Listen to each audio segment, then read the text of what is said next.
All right, guys, so we are going to have an example here of sketching or graphing a set of parametric equations. We've got our x and y values here, and they also gave us some restrictions on t, which is our parameter, which we will see pretty often. So a couple ways we can graph. The first, most basic way would be subbing in values for t. So if there are restrictions, I like to start off by using those. So I'm going to go ahead and throw -4 and 4 in there, and I do already have this completed, so I'm just going to throw the values in pretty quick.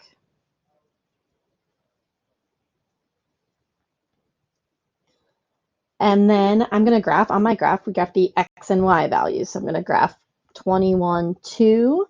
It's one of our points. And I know my graph's a little rough here. And also 21, 6. 3, 4, 5, 6. Keeping in mind that these are going to be the endpoints of my graph. Now I'm going to throw in a couple of values in between just to, get some other ones to try out. So I'm going to try a -2, let's do 0, and maybe a 1. That's just something different here. So I'll fill in my values.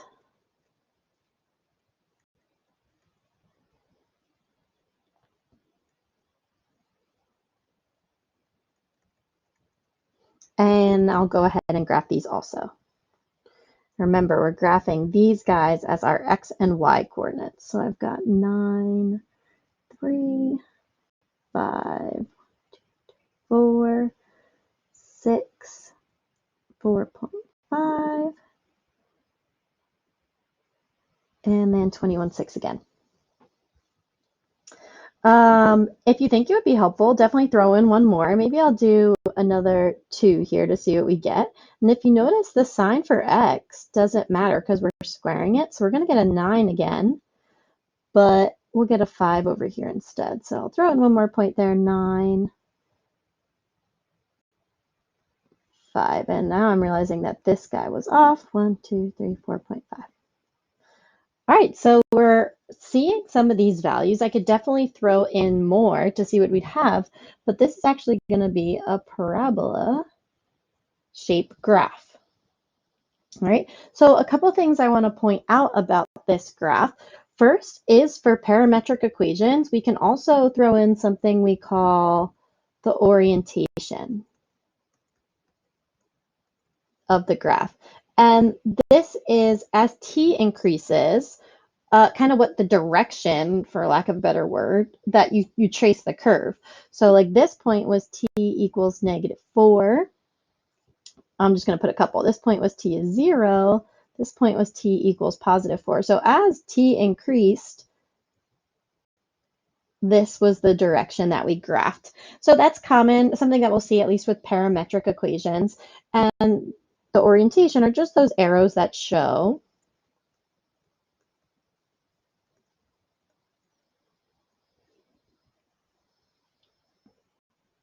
which direction curve, I'm going to say traces as t increases. The t values, to actually see those on the graph, usually they call that the speed. If I show t equals -4, t equals 0, it shows us how fast the graph is increasing. All right, the other way we can graph parametric equations is by doing something we call eliminating the parameter. And that's just what it sounds. It's actually removing t from the equation. And to do this, we're going to take an equation and solve for t.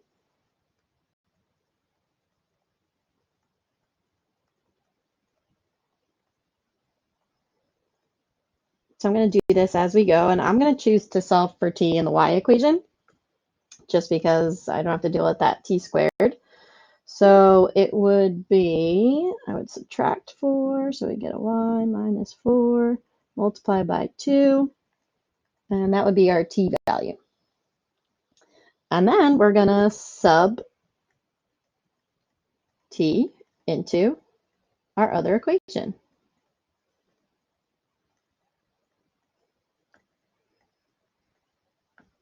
So we would get x equals 2y minus 4 squared plus 5.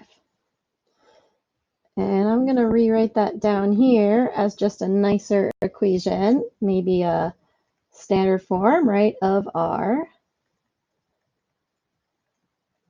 parabola. Usually our standard form, though, we would subtract that 5 over and have this as a 1/4 to find the p-value. But anyway, we have graphed many different forms of parabola. So anyway, you can graph that. And as we can see, it matches up with our graph. We've got the vertex at 5, 4, right, going through. You can also graph these on your graphing calculator, but I'm not going to worry about that right now. You guys can Google it. It's not too bad. You just have to change the graphing mode. I'm pretty sure it's just in mode. Let me check mine really quick.